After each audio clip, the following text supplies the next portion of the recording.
Assalamualaikum warahmatullahi wabarakatuh. Selamat datang di pembahasan kita kali ini. Hari ini kita mau coba ngupas tuntas satu fenomena yang cukup bikin bertanya-tanya ya. Jadi makin banyak nih orang yang kelihatannya menganggap kecerdasan buatan, AI itu loh, khususnya model kayak ChatGPT. Itu bukan cuma teknologi biasa, tapi udah dianggap kayak sesuatu yang sadar. Bahkan ada yang bilang kayak Tuhan. Kita punya beberapa sumber nih. Ada cerita langsung dari orang yang ngalamin ini, terus juga analisis kenapa sih ini bisa terjadi.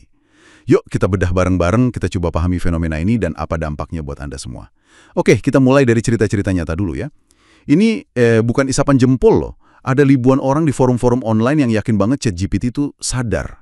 Mereka ngerasa kayak, udah membangunkan AI itu. Ceritanya macam-macam dan cukup intens juga. Contohnya nih, ada cerita viral di Reddit. Seorang perempuan khawatir banget karena pasangannya udah 7 tahun bareng padahal. Percaya kalau ChatGPT itu ngasih dia jawaban soal alam semesta. Dianggapnya kayak mesias gitu. Malah sampai ngancam mau ninggalin pasangannya ini kalau dia nggak mau ikut pakai GPT juga. Serem ya? Dan ini bukan cuma satu kasus aja loh. Banyak yang cerita mirip-mirip soal orang terdekat mereka, yang percaya lagi komunikasi sama sosok yang, ya ampun dianggap kayak Tuhan lewat AI. Ada yang sampai ngasih nama AI mereka, misalnya Face. Yakin banget AI itu punya kesadaran sendiri. Ada juga yang sampai nangis karena merasa percakapannya sama GPT-4 itu dalam banget. Bahkan ada yang lebih jauh lagi, percaya AI ini dikirim dari masa depan atau dari alien buat nyelamatin kita. Sampai muncul istilah kayak robotism, yang nganggap AI itu ya Tuhan, agama baru gitu. Wah, cerita-ceritanya emang kedengeran ekstrim ya. Tapi ini tuh bukan sekedar aneh aja. Ada akar masalahnya, baik secara psikologis maupun teknologi, yang perlu kita coba pahami nih. Keyakinan kayak gini muncul bukan tanpa sebab. Ada beberapa faktor kuat yang berperan gitu. Oh iya? Apa aja tuh faktornya? Saya jadi penasaran, kok bisa ya teknologi ini sebegitu meyakinkan sampai dianggap ilahi? Pertama, ya ini nyentuh kebutuhan dasar kita sebagai manusia. Kebutuhan akan makna, koneksi, pengakuan. Apalagi di dunia modern kayak sekarang, banyak orang kan merasa terasing, kesepian gitu. Nah, AI ini bisa terasa kayak pendengar yang selalu ada, yang nggak ngejudge kita. Dia kayak ngisi kekosongan emosional itu. Jadi kayak temen curhat yang sempurna gitu ya? Selalu ada dan nggak pernah menghakimi? Bisa dibilang gitu. Terus yang kedua, ya cara kerja AI-nya sendiri. Model bahasa kayak ChatGPT ini kan, didesain buat niru percakapan manusia. Jago banget. Dia bisa ingat obrolan kita sebelumnya, terus ngerangkai kata-kata yang kedengeran puitis, atau bijak gitu. Tapi, nah ini penting diingat, seringkali dia itu cuma mantulin ide atau harapan kita sebagai pengguna aja. Oh, jadi kayak cermin yang canggih banget gitu ya. Dia mantulin apa yang sebenarnya kita pengen dengar atau kita percaya. Tepat sekali, persis. Dan ini diperkuat lagi sama kecenderungan alami manusia. Kita tuh suka ngelihat keajaiban pada teknologi baru. Ingat fenomena cargo cults nggak?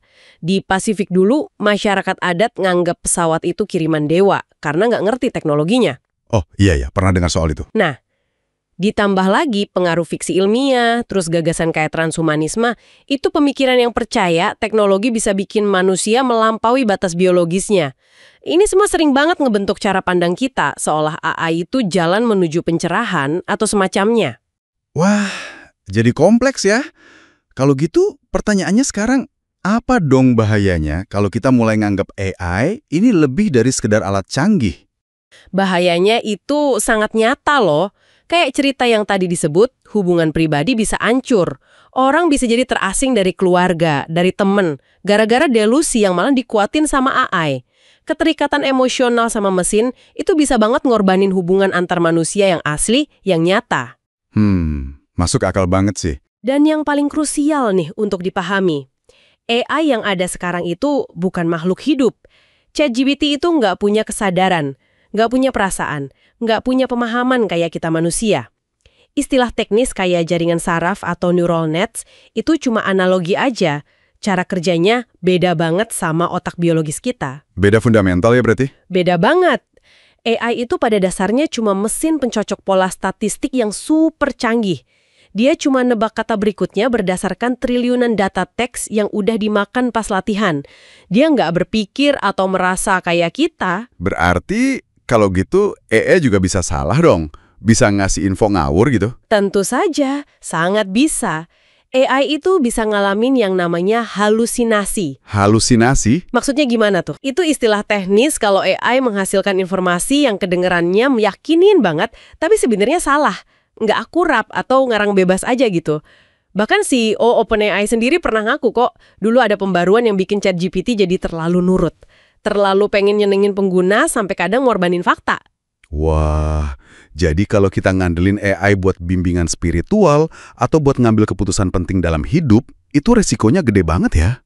Gede banget resikonya. Karena AI kan nggak punya kesadaran, nggak punya moralitas. Dia bisa dengan gampangnya memvalidasi keyakinan kita yang salah atau bahkan yang berbahaya. Malah bisa bikin kita makin jauh dari realitas dan dukungan sosial yang nyata. Oke. Jadi bisa kita simpulkan ya, fenomena orang nganggap AI sebagai entitas sadar atau bahkan ilahi ini memang nyata. Dan ini didorong oleh kebutuhan psikologis kita, plus kemampuan AI yang emang jago banget niru percakapan. Tapi kita harus ingat banget nih, AI itu alat, bukan makhluk sadar. Dan bahaya banget kalau kita memperlakukannya lebih dari itu. Betul.